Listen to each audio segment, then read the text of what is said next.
Bonsoir à tous et à toutes. Bienvenue à la table ronde La peur comme terrain de jeu, qui est présentée par le Sabor et le Musée régional de Rimouski.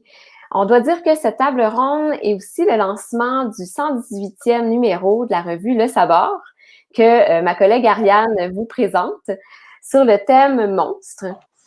Justement, elle sera animée tout au long là, de l'heure qui suit. On va animer la table ronde. Donc, ma collègue Ariane Gélina, qui est directrice littéraire de la revue Sabor, et moi-même, Karine Bouchard, directrice artistique du Sabor.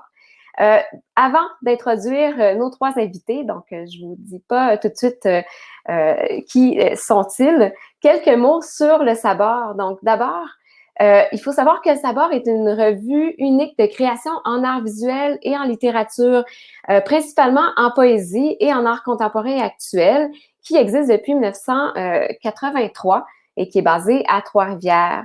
Elle est publiée 3 fois par année. Donc là, cette année, c'est notre deuxième numéro. Et on pourra peut-être vous révéler le thème de de notre prochain numéro. Ariane pourra le faire prochainement. Donc, c'est la seule revue au Canada qui bride la littérature et l'art visuel comme on le fait. Plus précisément, là, en fait, pour ceux qui connaissent moins la revue propose une alliance entre littérature et art visuel. Donc, elle suggère vraiment des correspondances entre œuvres et textes originaux à chaque numéro. Sans compter, bien sûr, qu'on a des sections qui comportent des entrevues, puis un généreux cahier critique. C'est une revue qui est francophone et donc on regroupe des auteurs francophones et des artistes visuels québécois et canadiens. Donc aujourd'hui, dans le cadre de cette table ronde-ci, on va discuter bien sûr du thème monstre pour faire fonctionner avec notre 118e numéro.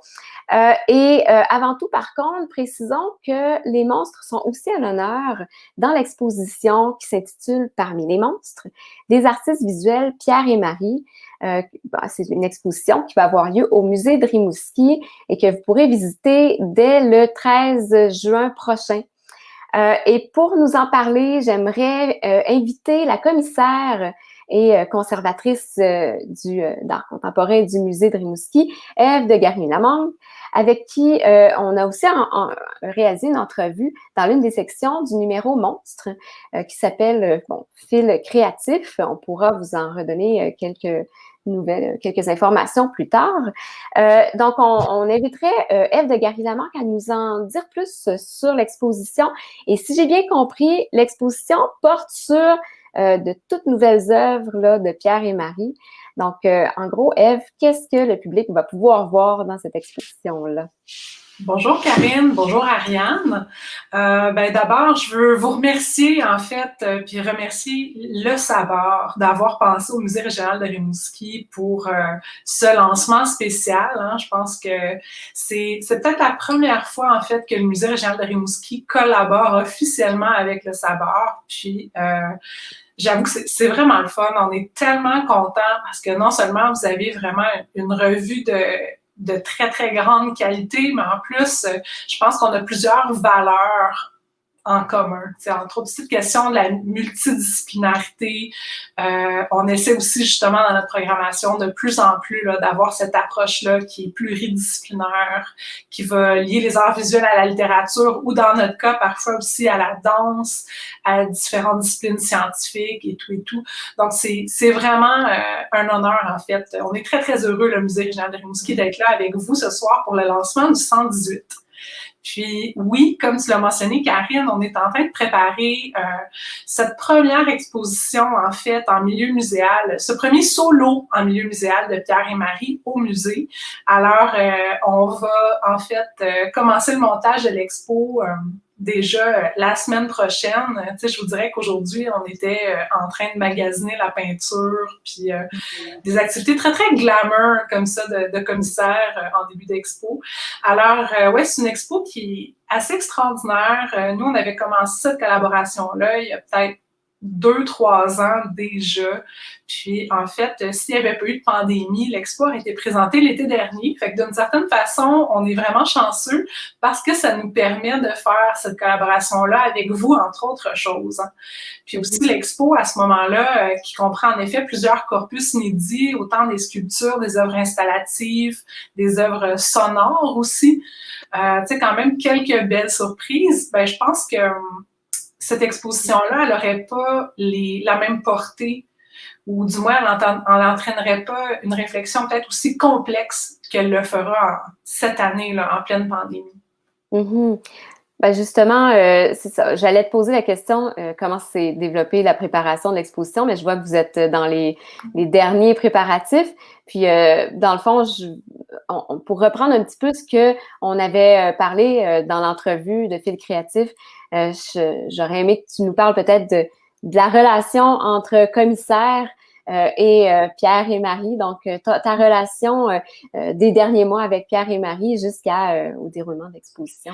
Ben c'est sûr que dans le contexte actuel, ça a été assez inhabituel. Tu sais, d'habitude, en tant que commissaire, je me déplace plus souvent. Hein. Là, je peux pas dire que je me suis déplacée en 2021. Puis on va rencontrer les artistes, on va à l'atelier, on a plusieurs discussions, on peut discuter matériaux, etc. Il y a vraiment plein de choses. Puis là, maintenant, nos discussions se sont toutes faites par téléphone ou par Skype, Messenger, StreamYard, Zoom, etc. Là, je pense qu'on est plus numérique que jamais. Fait que ça a été un petit peu différent, mais j'ai quand même pu rencontrer les artistes dans leur atelier au cours des 2 dernières années.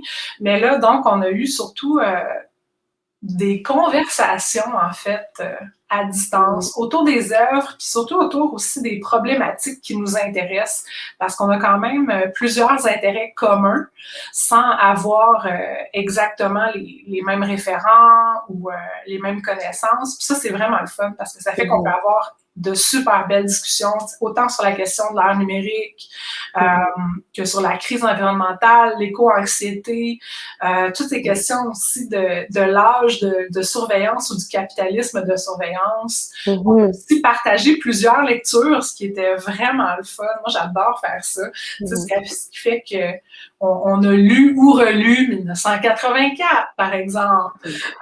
Ensuite, tu sais, c'est ça, il y a plein de super belles réflexions à avoir, autant des classiques littéraires que des essais très, très actuels. Ben c'est exactement, on voit dans les thèmes peut-être comment va s'orienter un petit peu la question du monstre, parce que en fait, on répète que le titre de l'exposition, c'est quand même Parmi les monstres. Oui. Justement, on va en parler avec Pierre et Marie au fur et à mesure de l'heure qui suit. Donc, je te remercie vraiment beaucoup, Ève. Donc, on répète que l'exposition débute le 13 juin au Musée régional de Rimouski. En présentiel? Ah oui. Pas besoin de réserver? Pas pour le moment, en tout cas.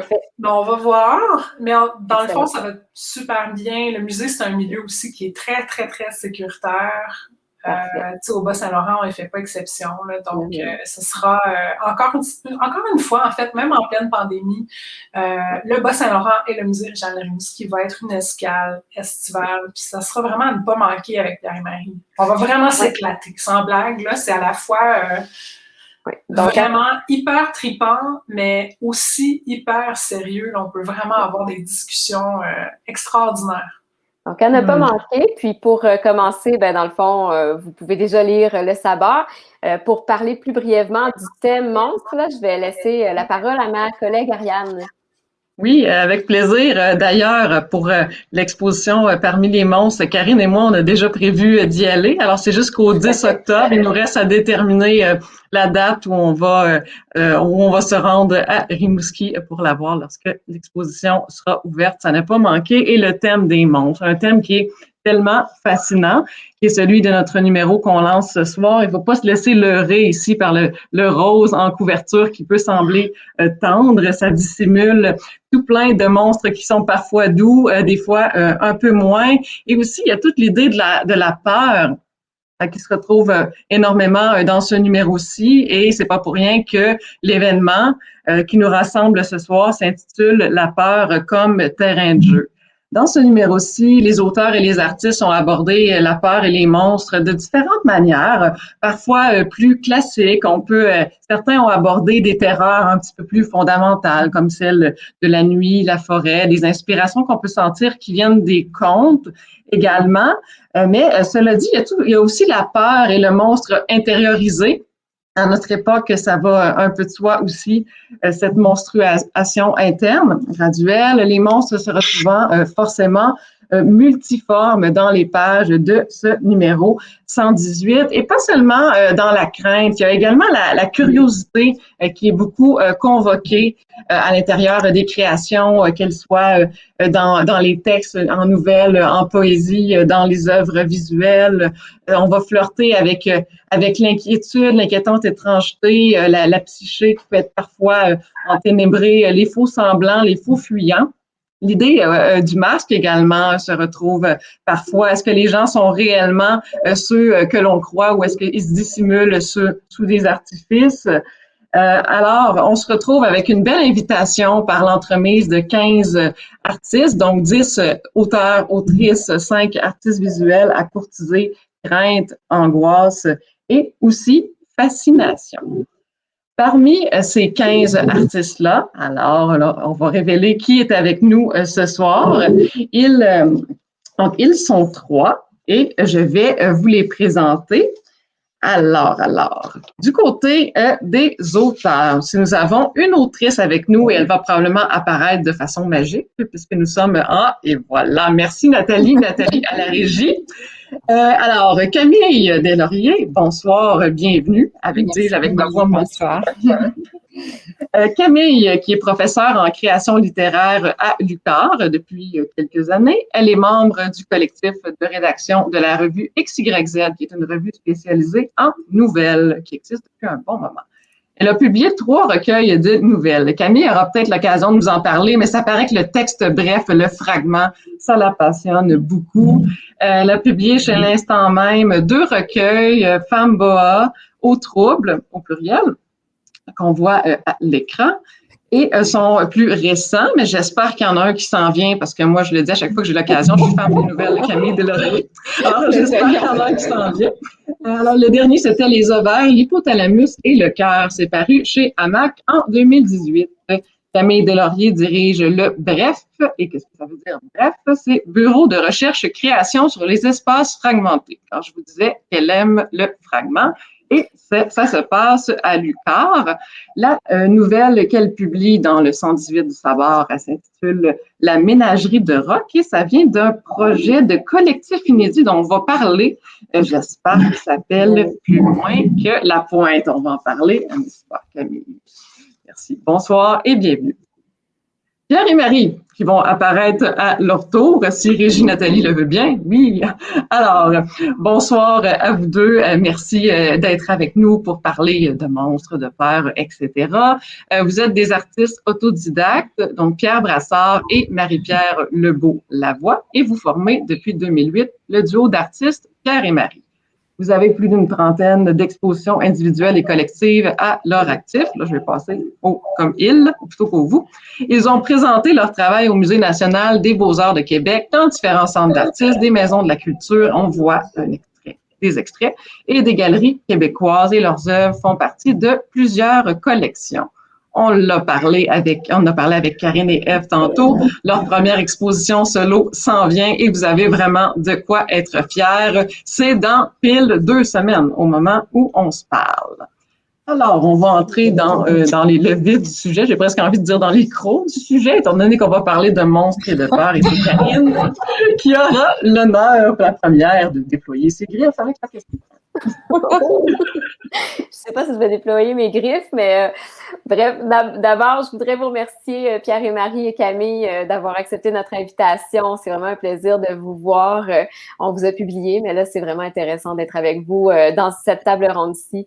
Écoutez, j'ai une première question pour vous qui, je pense, est davantage liée au Sabord. C'est-à-dire que j'aimerais bien que vous nous parliez de vos œuvres pour nos lecteurs du Sabord, là, que vous nous parliez de vos œuvres qui se retrouvent dans Sabord, votre œuvre dans le cas de Camille, dans le cas de Camille, et vos œuvres qui vont de la série La vie silencieuse en 2020 pour Pierre et Marie, qui vont de Corps fantôme que vous avez réalisé en 2018, Soudain la beauté aussi qui fait qui fait notre page couverture du Sabord.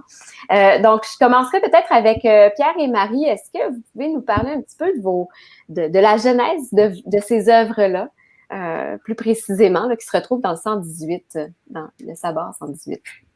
Ben oui, certainement.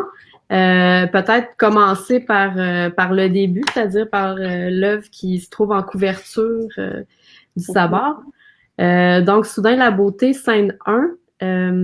Il s'agit d'une nature morte, en fait, qu'on a réalisée c'est à partir d'une installation monumentale là, qu'on avait fait dans le cadre de la Manif 8. C'est un travail autour du paysage, puis de l'exploration du schéma narratif. En fait, on s'est intéressé on s'était attardé sur l'élément perturbateur, puis l'espèce de point de bascule qui fait que rien n'est plus comme avant, dans le fond, là, quelque chose qui annonce un revirement de situation. Donc ça, c'était l'installation qu'on avait présentée dans le cadre de la Manif d'art. Puis pour les scènes photographiques, là, dont celles qui nous intéressent, en fait, on a juste réutilisé certains de ces éléments-là, puis on les a remis en scène dans l'idée de créer vraiment des tensions entre le vivant, le fabriqué, l'animé, l'inanimé. C'est des éléments qui font partie de notre pratique depuis plusieurs années, mais c'est ça. On sent cette étrangeté-là, justement aussi par cet animé, inanimé-là. Là. Oui, vraiment. Puis nous, ça s'incarne beaucoup, en fait, dans les peluches puis les animaux taxidermisés qu'on aime bien mettre en parallèle, en tout cas dans le cas de cette œuvre-là, dans le fond, l'animal réel versus l'animal fantasmé, qui est la peluche. Donc, c'est ça, un mélange ça donne une image qui est vraiment figée puis qui rejoint l'intérêt qu'on a pour la vie silencieuse des objets puis le potentiel narratif qu'on cherche constamment à travers les objets qu'on utilise.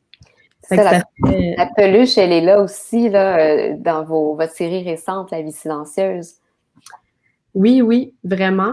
En fait, cette série-là qu'on a faite pendant la pandémie est vraiment teintée quand même du fait qu'on s'est retrouvés repliés. Confinés dans notre atelier. Fait on a travaillé avec ce qu'on avait sous la main, tu sais, avec la série de photos, justement, La vie silencieuse. Fait que c'est on rempaillait ce qu'on avait autour de nous pour composer une espèce de nature morte, mais plus dans la matérialité un peu plus brute. Il y a quelques peluches aussi au travers. Oui, des maquettes, des matériaux. C'est vraiment assez intuitif quand même comme assemblage. Puis ça venait pour nous traduire un peu partager un peu l'intimité de l'atelier d'artiste. En fait, le contexte de pandémie n'a pas changé tant de choses dans notre dynamique d'atelier parce qu'on est toujours...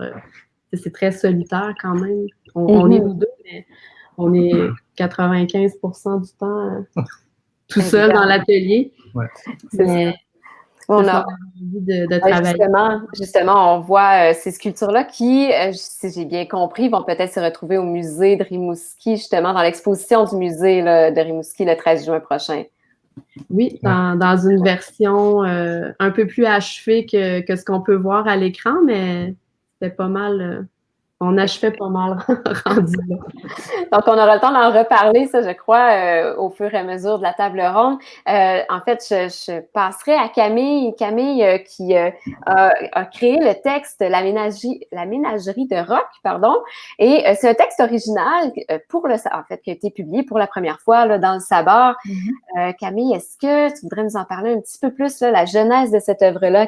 Quelles sont les idées? Comment ces idées-là sont venues? Puis qu'est-ce que c'est exactement la ménagerie de Rock, là? Oui. Bien sûr. Alors, d'abord, Ariane l'a mentionné tantôt. J'ai un projet de recherche-création à l'UQAR autour d'un groupe qui s'appelle Le Bref. Là, on est 3 dans le fond. Il y a Joanie Lemieux qui est écrivaine et Valérie Provost qui est écrivaine, mais elles sont toutes les 2 au doctorat à l'UQAR. Donc, je les ai engagées pour travailler dans ce projet-là. Puis une partie de ce projet-là, c'est d'écrire un recueil de nouvelles collectifs autour d'un espace. Hein, parce que, bon, c'est autour des espaces fragmentés, vous l'aurez compris. On les fragmente à 3, mais on les fragmente dans un recueil de nouvelles collectifs aussi. Puis, au départ, on s'était dit qu'on allait s'imposer un lieu autour de Rimouski. Donc, un lieu où on pourrait aller écrire dans une posture qu'on appelle une posture géopoétique. Donc, on se déplace sur le lieu, on s'inspire de ce qu'on voit, ce qu'on trouve, ce qu'on entend, ce qu'on sent, etc. Alors, la première réunion, ça a été de faire une tempête d'idées pour trouver des lieux. Puis on avait, dans le fond, on avait des choix très génériques comme une gare d'autobus, mais il y avait des lieux plus pittoresques et plus typiquement rimouskois, comme, je pense au Central Café qui était dans notre liste, je pense à bon. Mais on a fini par prendre la pointe aux Anglais d'Ibic. D'où le titre « Plus loin que la pointe ». Donc ça, c'est le titre de travail de notre collectif de nouvelles, mais moi, c'est un titre que j'aime beaucoup. Il faudra voir si à la fin, il demeure, parce que le plus loin, ben ça évoque au fond qu'on dépasse là juste la représentation de la pointe, on dépasse l'histoire purement réelle de ce qui s'est passé à la pointe, parce qu'on en fait notre pointe aux Anglais. Donc, c'est vraiment un lieu qu'on revisite par l'imaginaire. Alors, au départ, il y a ça. Donc, moi, déjà, j'avais fait des sorties à la pointe, j'avais pris des notes, etc. Puis, une des premières fois où je suis allée à la pointe, j'ai trouvé ces deux grosses roches, je ne sais pas si vous pouvez les projeter, 2 grosses roches sur lesquelles on avait... non, c'est pas celle-là, c'est pas grave, vous les verrez sans doute avec l'extrait, mais je peux vous les décrire de toute façon. C'est 2 grosses roches sur lesquelles on avait dessiné de façon anonyme 2 animaux. Alors, il y avait un corbeau dans des teintes c'était probablement des sanguines puis du fusain, mais c'était un dessin qui était un peu abstrait puis qui avait l'air d'être fait par un adulte, j'avais l'impression. Et une espèce de cheval, ou en tout cas d'animal à 2 têtes, qui lui était rose, dans des tons pastels et tout ça. Fait que moi, tout de suite, là, j'ai pris plein de photos, puis là, je me suis dit, oh, wow. Puis là, tout de suite, je les ai appelées la ménagerie de Rock, puis j'ai pas fait quelque chose avec ça. Donc, ça a traîné dans mes cahiers. Mais ce qui m'a attiré tout de suite, c'est les monstres, hein? Parce que le cheval avait 2 têtes. Donc, c'est ces espèces d'animaux-là qui avaient l'air des animaux mythiques. Donc, ils m'ont fait penser un peu aux dessins qu'on trouvait dans les grottes, par exemple, à Lascaux, dans d'autres grottes comme ça. Les premiers dessins qui ont été faits par des gens. Donc, les premières œuvres d'art et tout ça. Fait que j'avais ça, ma ménagerie de Rock, les photos des 2 roches et tout. Puis, tantôt, vous évoquiez, Pierre et Marie, la vie silencieuse. Moi aussi, tout de suite, je me suis dit, ces animaux-là, il y a quelqu'un qui s'en occupe, hein, une ménagerie. Donc, il y a quelqu'un qui va s'en occuper, puis du coup, on décale un petit peu. Hein. Alors, qui peut s'occuper d'animaux qui sont dessinés sur des roches? Un enfant. Ou un adulte, mais qui n'est pas tout à fait dans le réel. Puis l'enfant, je me dis, c'est trop facile. Donc, je suis allée, puis moi, c'est toujours le personnage qui me porte. Fait que quand j'ai cherché autour de ma ménagerie de Rock pour voir qui s'en occupait, tranquillement, pas vite. Moi, ça me prend toujours une musique aussi pour écrire. Donc, je me suis dit, OK, qui s'en occupe, tout ça. Puis, j'ai pensé à la chanson Suzanne de Leonard Cohen. Alors, pour ma trame sonore, j'ai cherché plein de versions de Suzanne. Puis, j'ai fini par cliquer vraiment sur la version de Tori Amos. Fait que je me suis mis ça en boucle. Puis là, j'ai commencé à trouver mon personnage de Régine. Donc, Régine, c'est une femme enfant à qui est arrivé quelque chose. Elle a eu une très grande peur dans sa vie. Puis, elle est comme restée figée à l'âge de 16 ans, entre l'enfance puis l'âge adulte. puis elle va nourrir ces animaux-là. Donc, du mythe, quand on est passé au rituel, on est passé aux offrandes, puis elle, ben c'est ça. Mais là, évidemment, je me disais, bon, est-ce que c'est Régine qui raconte ou elle peut pas vivre toute seule? Comment est-ce qu'elle fait pour... Donc, c'est sa sœur qui va raconter. Puis là, tantôt, je parlerai du double, là, mais il y a ça qui s'est immiscé aussi dans mon histoire. Donc, il y avait le lieu imposé au départ, qui est la Pointe aux Anglais. J'ai trouvé ces 2 roches-là sur lesquelles il y avait des animaux qui étaient une ménagerie de rocs, puis je voulais que quelqu'un s'en occupe. Donc, c'est Régine qui va s'en occuper. Ah, super. Bon, on retient la question du double. Oui. Régine, qui est un personnage vraiment attachant, aérien. Et puis Camille, je me rappelle avoir lu, c'est probablement il y a du son en écho, si vous voulez bien fermer vos micros pour l'instant. Je me rappelle avoir lu sur une page que tu pourras nous donner l'adresse, Camille, maintenant ou plus tard. Je pense que c'est lié au Bref, où tu expliques la genèse de la ménagerie de rock. Donc, c'est quoi l'adresse? Oui, ben on a un blog, je l'ai mis à la fin de ma présentation, je pense que je ne sais jamais par cœur, www.bureaubref.ca.com, je m'en souviens jamais, j'ai l'air folle, mais quand je le tape, mon ordi le trouve tout de suite. Bon, on l'ajoutera dans les commentaires après notre discussion. C'est un site où, parce que c'est ça, il y a un deuxième volet du projet où est-ce que j'ai mis... les filles qui écrivent avec moi, les autrices qui écrivent avec moi, au défi on documente notre processus de création. Donc, du début de où on a trouvé l'idée et tout ça, puis on publie ça sur notre blog. Donc, il y a des fois 2, 3, 4 entrées pour chacune des nouvelles qu'on écrit. Puis c'est très dynamique, on peut se répondre entre nous, les gens peuvent nous écrire sur le blog aussi. Là, on a pris un petit peu de retard parce qu'on termine notre recueil, mais on documente le processus, puis on va mettre ça à jour cet été. Donc, les photos qu'on prend, la pointe, d'où on est parti. Puis c'est intéressant parce que les processus sont très variés, hein, même si on travaille sur le même projet, sur le même lieu, tout ça. Puis avec un même élément, on peut faire des choses différentes. Fait que c'est ça. Si vous avez envie d'aller voir, là, moi, ça me fascine beaucoup de voir comment les autres fonctionnent. Oh oui, c'est vraiment intéressant. Puis, j'en reviens notamment sur les dessins sur la pierre. Et puis, si vous êtes curieux de les voir, en fait, la capsule vidéo de Camille se retrouve sur une toute nouvelle chaîne YouTube du Sabord. Alors, c'est comme ça que vous allez pouvoir voir les 2 dessins sur la pierre. Ce qui m'amène à vous demander, vous le savez que un des signes distinctifs, une des caractéristiques du Sabord, c'est l'alliance entre littérature et art visuel. Alors, j'aimerais vous entendre sur votre rapport entre texte et visuel. Je sais que Pierre et Marie, vous êtes de grands lecteurs, que Camille, tu t'es inspirée notamment de l'art éphémère pour ton texte. Alors, Pierre et Marie, les liens entre littérature et art visuel pour vous? Ben, c'est vraiment une bonne question. C'est quelque chose qu'on se fait très peu souvent demander. Mais effectivement, on s'inspire quand même de la littérature, mais on s'inspire de beaucoup de choses en général. On lit beaucoup nos contemporains, on suit beaucoup l'actualité aussi. Mais c'est ça, comment ça influence directement notre travail, en fait, c'est difficile à dire parce que pour nous, c'est un peu une espèce de tout. T'sais, pour nous, les arts visuels, c'est pas juste des images ou des objets, c'est vraiment ce que ces images ou ces objets-là racontent, ce que ça évoque. C'est ce qui nous intéresse, en tout cas, nous, on s'intéresse beaucoup à la narration, même dans les arts visuels. Puis, c'est ça. C'est ce qu'on essaie de faire aussi dans notre travail, que ça ouvre sur quelque chose qui nous dépasse, que ça raconte une histoire. Fait que, on aime ça, lire de la poésie ou des romans qui vont nous habiter, ou essayer de trouver des auteurs qui racontent des choses qui ressemblent peut-être aux choses que nous, on essaie de raconter par l'entremise d'objets, par la photo, la sculpture et tout ça. Fait que... ouais, inconsciemment, on cherche une forme d'écho probablement dans ce qu'on lit. Mais...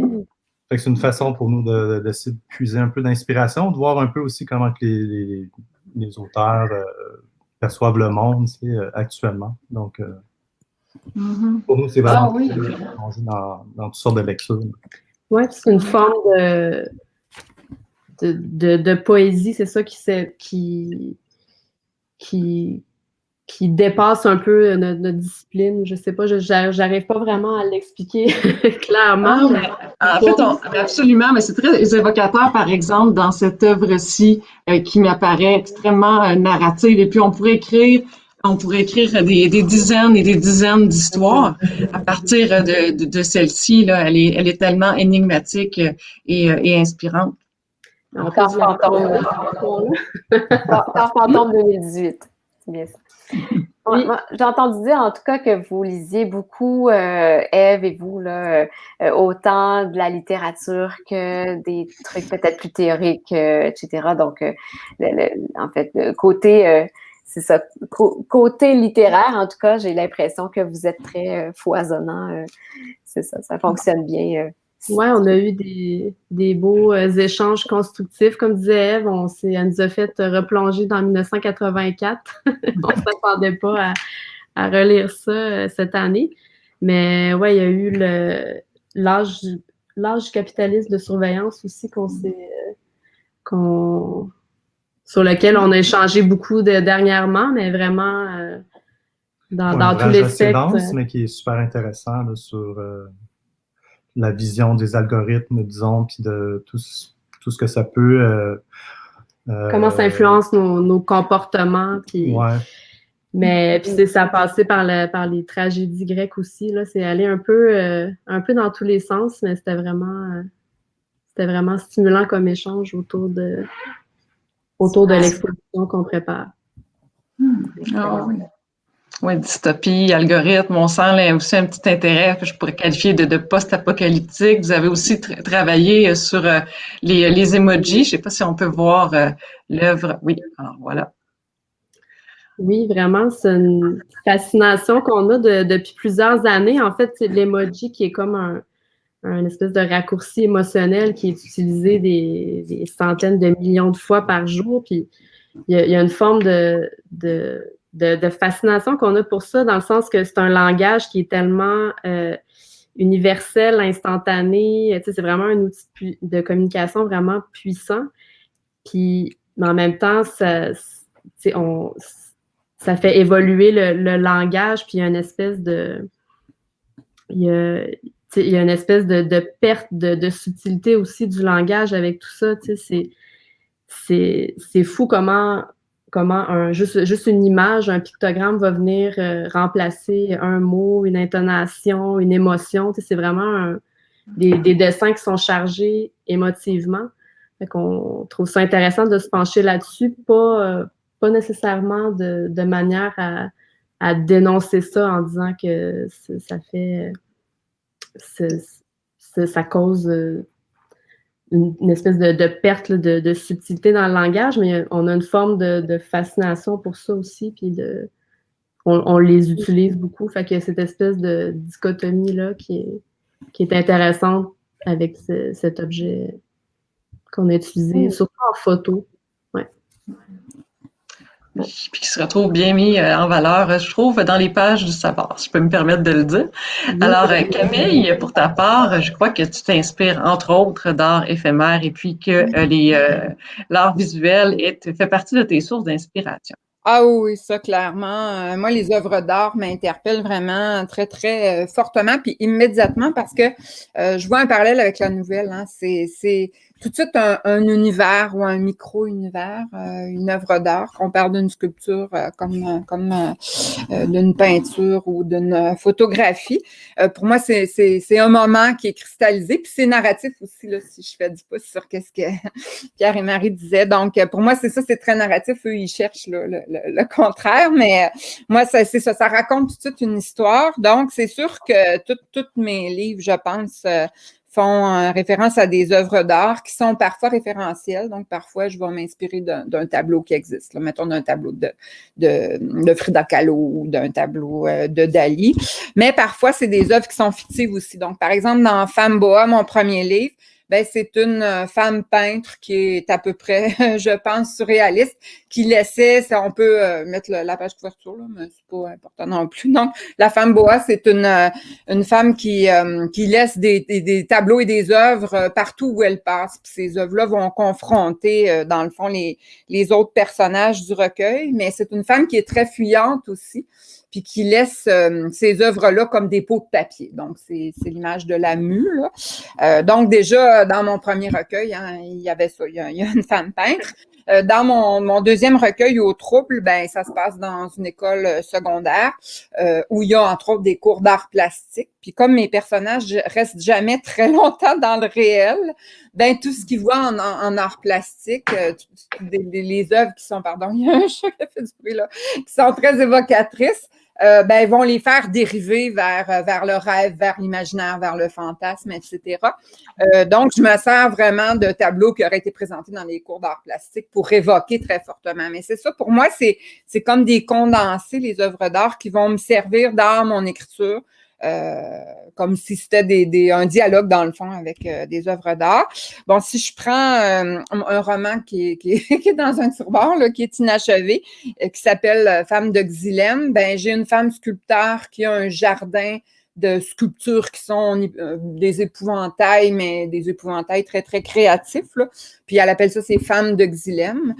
Donc, vraiment, ça traverse toute mon œuvre, l'art, les œuvres d'art, donc des personnages qui vont être des artistes visuels ou des œuvres d'art que je convoque dans mon écriture là, pour m'en servir comme des symboles, comme des trucs qui vont évoquer très fortement ce que vivent les personnages. Alors, j'espère que ça vous donne envie de découvrir l'œuvre de Camille. Alors, je vous dis, moi, je l'apprécie énormément comme autrice. Bon, c'est la dernière fois que je vais le dire aujourd'hui. Alors, on a aussi des capsules de lecture parce que au sommaire, oui, il y a Camille Deslauriers, mais il y a également 9 autres auteurs et nous allons écouter à l'instant une capsule de l'auteur Tristan Malavoie qui nous lit un extrait de Odie.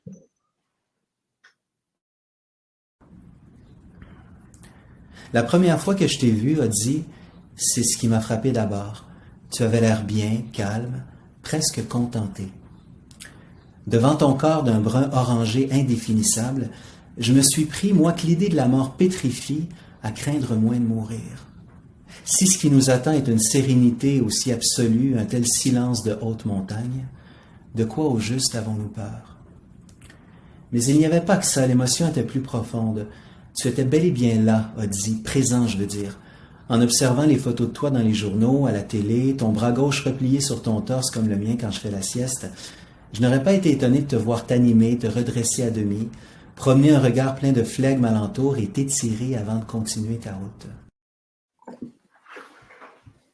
Oui, donc vous venez d'entendre en fait un extrait du texte Odie de Tristan Malavoie.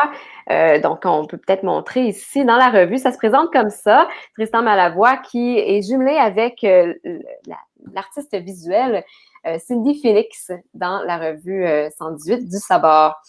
Je rappelle peut-être que, pour ceux qui ne le savent pas, mais le public qui écoute, vous pouvez nous poser des questions dans le chat. On va les prendre à la fin. Donc, si vous avez des questions pour nos invités, Camille Deslauriers et Pierre et Marie, n'hésitez pas. Donc, on pose nos dernières questions, nous, Ariane, Gélina et moi-même, donc les animatrices, et ensuite, on laisse la place au public si vous le voulez bien. Donc, on enchaîne, en fait, on va aller un petit peu plus en profondeur sur vos démarches par rapport aux monstres. C'est-à-dire que je pense que dans vos démarches créatives, vous allez vraiment chercher là, différents types de monstres. Puis je pense que, en fait, c'est ça qui nous a intéressés principalement aussi au Sabord. On aimerait peut-être, c'est ça, vous entendre sur le rapport du monstre à votre démarche créative là, de plus en profondeur. Camille Deslauriers, je pense que bon, vous en avez parlé un petit peu, mais est-ce que c'est possible d'approfondir ça encore? Oui, bien sûr. Donc, c'est ça, j'ai mentionné mon intérêt pour les mythes, là, notamment c'est ça, au cours de mon parcours universitaire, j'ai travaillé en mythocritique et mythanalyse. Fait que c'est sûr que les mythes, moi, ça fait partie de ma vie, là. C'est comme une table, un mythe, pour moi, ça Ça existe aussi fort, si vous voulez. Ben, qui dit mythe dit souvent être hybride. Fait que c'est sûr que le monstre, déjà, là, c'est quelque chose qui me fascine. Fait que c'est pour ça, dès que j'ai vu les roches, je me suis dit, waouh, tu sais. Puis là, qui a fait ça? Puis tu sais, tu essaies de chercher, puis tu essaies de deviner, puis d'inventer, puis tout ça, puis ça représente quoi, puis tout. Donc, déjà, c'était vivant. Pour moi, c'était des monstres, mais tu sais, déjà, le fait que ça soit des monstres, ça appelait mon imaginaire. Puis bon, après ça, ben, c'est la première phrase qui est arrivée. Hein. Les grottes de Lascaux sont au bic. Ben là, je me suis dit, OK, j'ai le temps, c'est parti, puis on ne sera pas beaucoup dans le réel parce que c'est Régine qui dit ça à sa sœur. Bon, tantôt, j'ai parlé du double, hein. C'est sûr que, bon, ayant travaillé un petit peu avec la psychanalyse, avec Jung, entre autres, parce que ma thèse, j'ai utilisé la psychanalyse jungienne, ben c'est sûr que quand on parle de monstre, on pense au double, puis on pense à l'ombre jungienne, donc ce monstre intérieur qu'on porte tous, le monsieur Hyde, finalement, qu'il faut apprivoiser, mais ça peut prendre toutes sortes de formes, hein, dans les rêves comme dans les textes, comme, bon, je ne donnerai pas un cours sur l'ombre jungienne, mais le double, c'est quelque chose qui traverse mon œuvre. Là. Depuis le début que c'est là, je veux dire, la femme basse, c'était le double de tous les autres personnages, puis elle confrontait au miroir ce que les autres ne voulaient pas voir et tout ça.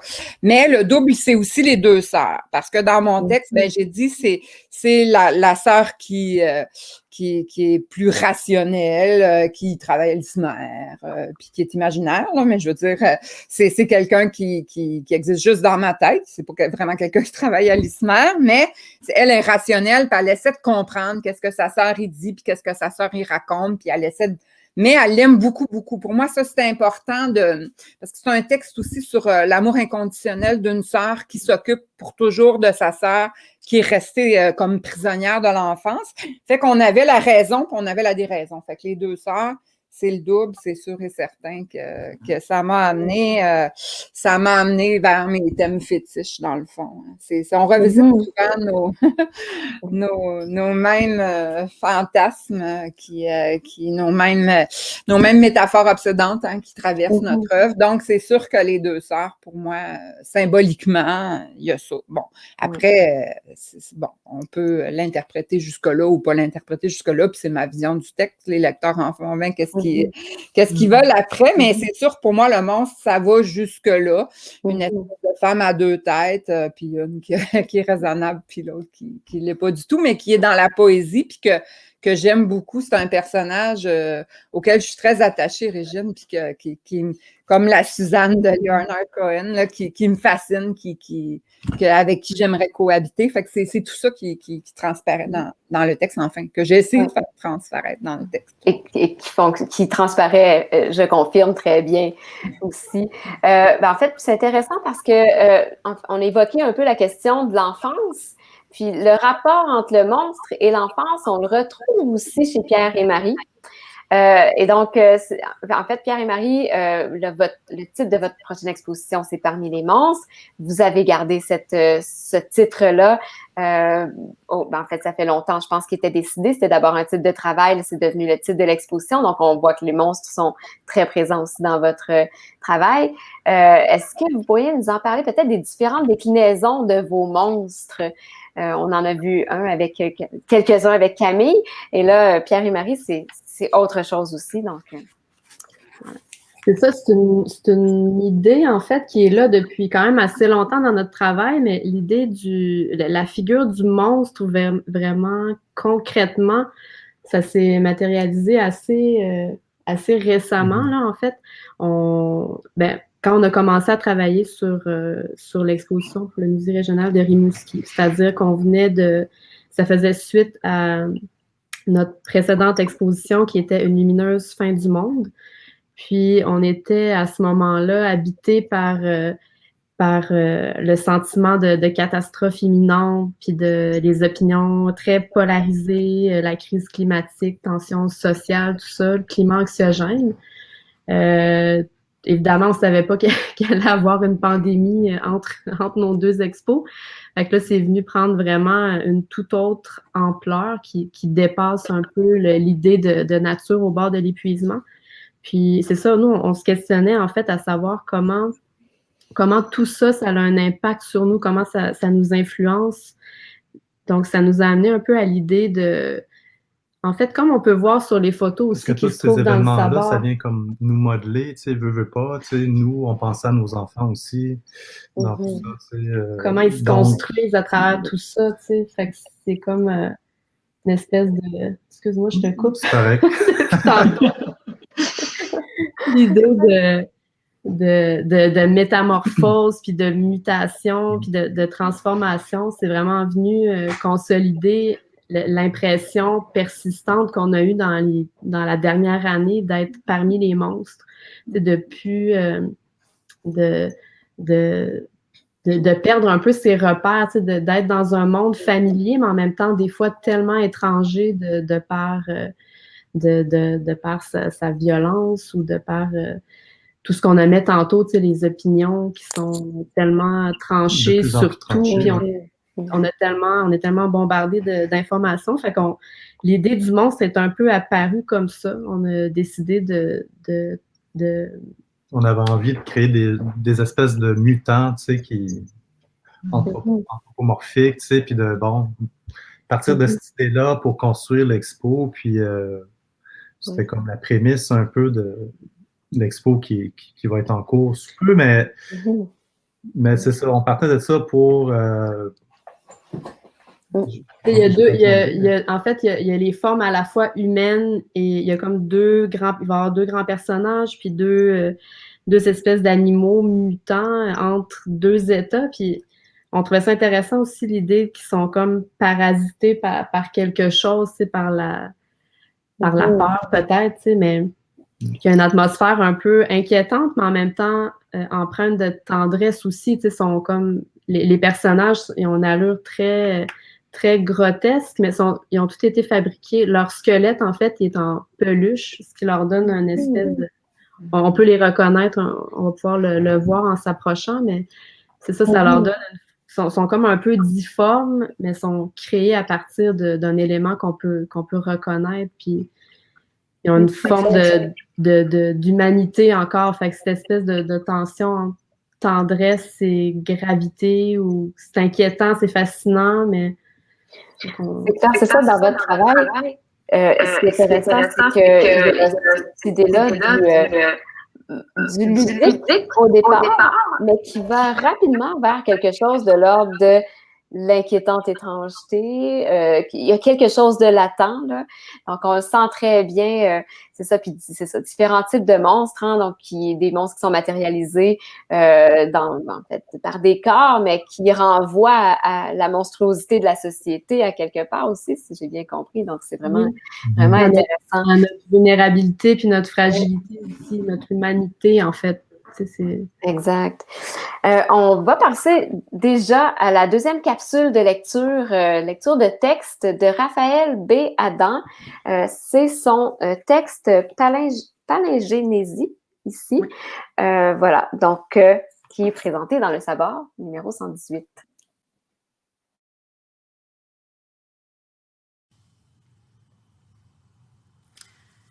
Quand la première pelletée de terre atteignit sa joue, Netta comprit qu'ils étaient en train de l'ensevelir vivante. Elle papillonna des paupières. Sa gorge était sèche, trop sèche pour qu'il ne s'en échappe autre chose qu'un râle. Elle voulut se relever, lutter, se débattre. Son corps refusa de lui obéir, entravé par des cordes rêches qui lui sciaient la peau. Une panique sourde s'empara d'elle, et puis elle se souvint. Du choc violent et glacé de la pelle sur sa tempe, de la sensation de flottement qui l'avait envahie, juste avant que la nature autour d'elle ne s'évanouisse dans le néant. À travers sa vue brouillée par la poussière et les larmes, Netta distingua les bottes des braconniers sur le bord de la fosse, brunes, sales et usées. Il y en avait 3 paires, alignés, immobiles, comme autant de témoins de sa mort annoncée. Alors, extrait de Palingénésie de Raphaël B. Adam, texte qui est accompagné des œuvres de Cindy Dumais. Je vais vous montrer un petit peu mieux que cela. Nous en avons plusieurs dans le sabord 118 monstres. Image qui évoque un peu l'idée d'être enterré vivant, n'est-ce pas? Alors, si vous avez des questions, le public, c'est maintenant le temps de les poser. Alors, autrement, nous avons toujours en bonne animatrice, Karine et moi, en banque des millions de questions. Mais comme le temps file, nous avons une question, je crois. OK, alors, elle est assez longue, je vais la découvrir en même temps que vous. Dans le revue même, qu'avez-vous pensé de l'alliage entre vos œuvres ou textes avec d'autres œuvres ou textes? Est-ce que ça ajoute, à votre avis, une autre dimension ou apporte un autre sens à votre création, en mettant, par exemple, quelque chose en lumière qui pouvait se situer dans un angle mort? Qu'en pensez-vous de l'alliage entre vos œuvres et d'autres œuvres dans la revue, plus expressément avec les textes et vos œuvres personnelles?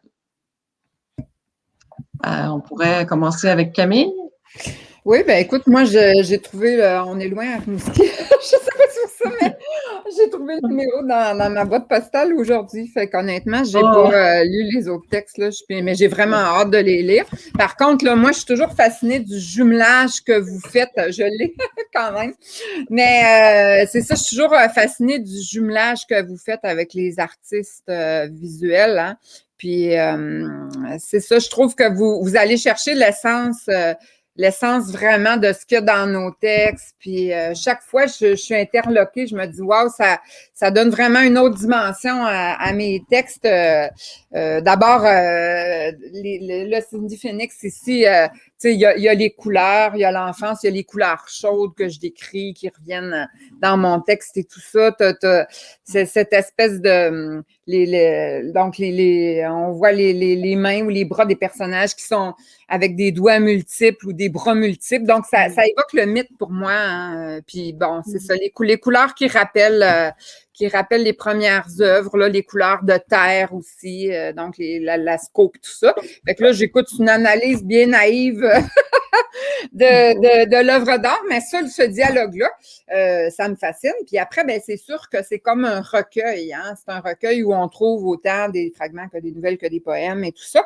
Mais là, le fait que ça soit rassemblé, des textes qui sont rassemblés autour d'un thème, ben à chaque fois que les textes s'accumulent, ben ça donne un autre sens à chacun des textes parce que ça rentre en résonance avec les autres textes de la revue. Donc, j'ai très hâte de la lire. Bien honnêtement, je vous dis que je ne l'ai pas lu encore parce que je l'ai pris après-midi dans ma boîte postale. Je suis désolée. Ah oui.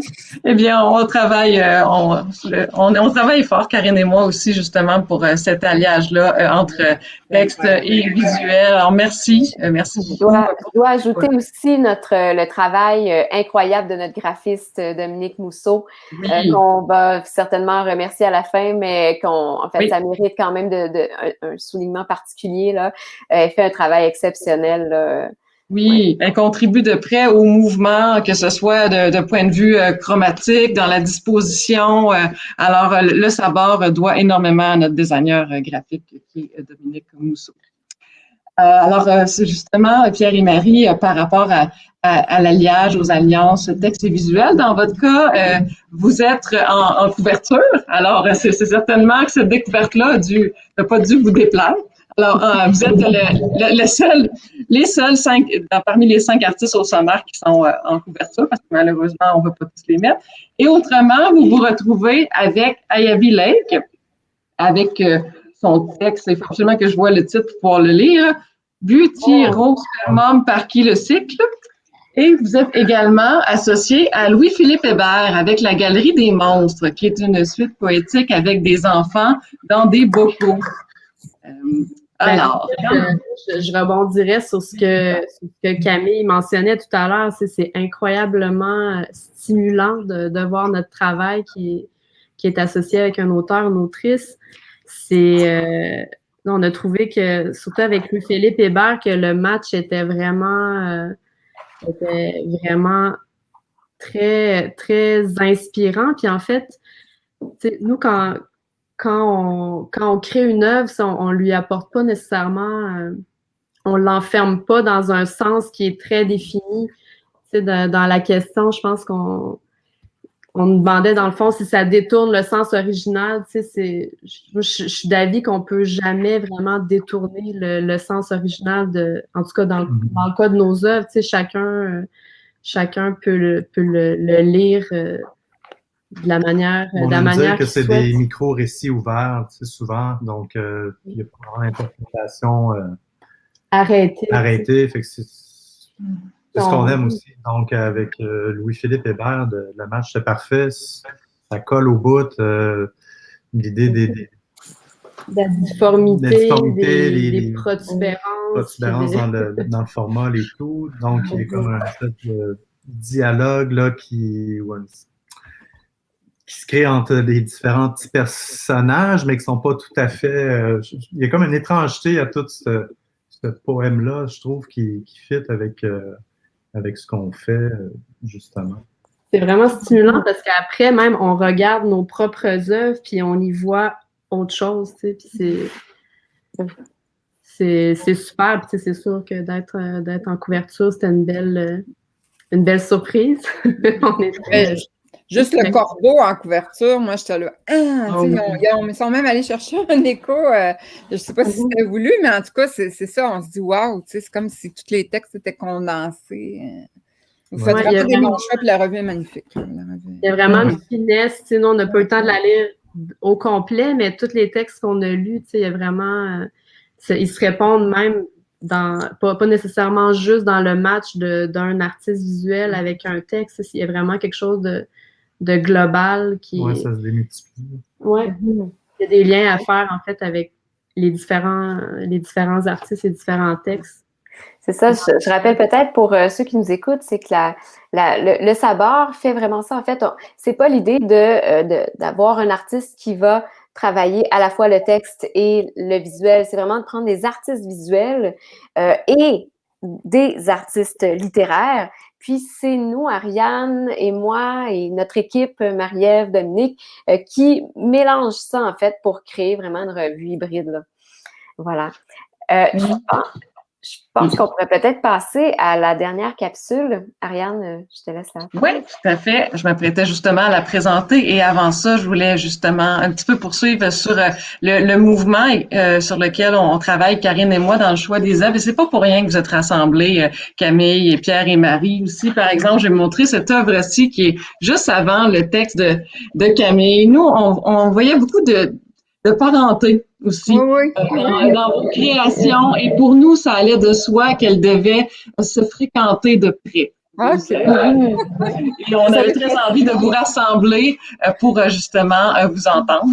Mais j'écrirai à partir de cette œuvre-là, moi, demain matin. Là.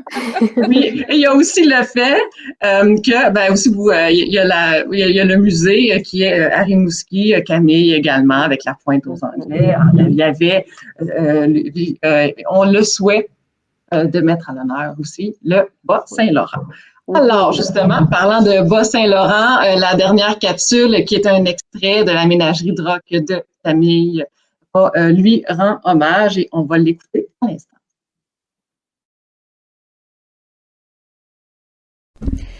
Alors, elle s'est mise à raconter son invraisemblable histoire d'amour. J'ai voulu intervenir. D'un geste presque imperceptible, le cinéaste m'a indiqué de me taire. J'aurais dû m'en douter. Il se moquait bien de ma glose et de mon titre. Il a tout de suite été fasciné par Régine. Ma sœur est un poème. On avait dû lui parler d'elle au village. Son fiancé est un géant de bois sec. Elle l'a rencontré sur la plage alors qu'elle était encore une anémone dans l'eau glaciale de la baie. Il l'attendait là, posé sur la grève, immense insecte enrobé de lumière dans l'aube. Un Don Quichotte inespéré qui lui a fait un bébé de varech avant de se fondre dans le ressac. Leurs épousailles ont eu lieu entre l'ambre et l'ocre. « Voici nos enfants », a-t-elle confié en lui tendant une grappe de goémon noir.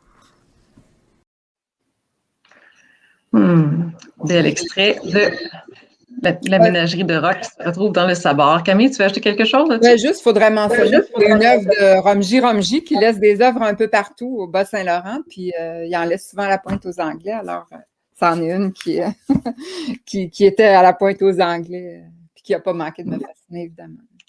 Oui, une précieuse source d'inspiration.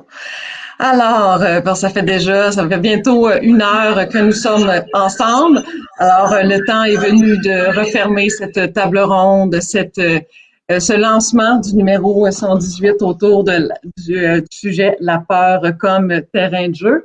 Merci à vous, public à la maison, d'avoir été avec nous. Merci énormément à nos panélistes, Camille Deslauriers, Pierre et Marie. Un immense merci pour cette discussion monstrueuse dans le bon sens, parce qu'il existe des monstres amicaux. Je tiens à remercier, et elle vient d'apparaître magiquement, Ève de Gary-Lamanque du Musée régional de Rimouski, où elle est directrice. Alors, merci Ève pour la présentation qui donne très, très, très envie d'aller visiter l'exposition de Pierre et Marie Parmi les monstres du 13 juin au 10 octobre. Vraiment, vous avez le temps.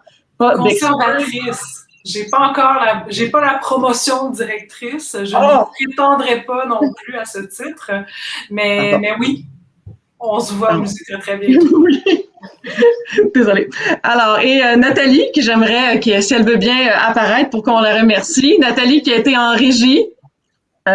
Merci énormément pour la présence fantomatique mais bienveillante pendant cette belle heure qu'on a passée ensemble. Je vous réinvite de nouveau à aller visiter l'exposition de Pierre et Marie. Aussi, vous pouvez surveiller les activités à venir de Camille. Il y a sûrement un recueil ou un livre qui s'en vient. Il y a l'Université d'été de Lucar également qui est bien active. Je veux remercier ma co-animatrice, la formidable Karine Bouchard. Merci aussi d'avoir été d'avoir été là ce soir.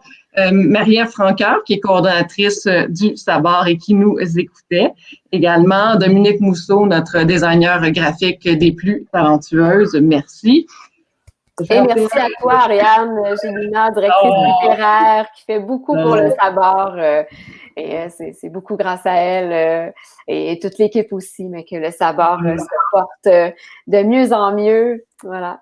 Oh, merci Karine. Et puis, alors je termine en disant qu'on peut se procurer le 118. N'hésitez pas, le 118 monstres, et vous pouvez découvrir plusieurs autres artistes et auteurs au sommaire qui n'étaient pas avec nous ce soir. L'entretien de fil créatif était avec Ève de Gary-Lamanque, conservatrice, un entretien passionnant qui a été dirigé par Karine. Et Karine qui avait mentionné que je parlerais des futurs thèmes. Alors, je ne voudrais quand même pas l'avoir fait mentir. Après ça, elle pourrait me dire, mais là, Ariane, tu m'as fait mentir, je suis un peu mal à l'aise. Donc, les prochains thèmes seront machines, monuments, tout ça est au pluriel, et cellules au pluriel. Alors, voici pour nos prochains numéros. Et le dernier est une primeur. On ne l'avait pas dit depuis Bonne soirée tout le monde et je vous souhaite de doux cauchemars emplis de monstres amicaux. À bientôt. Merci à tous. Merci.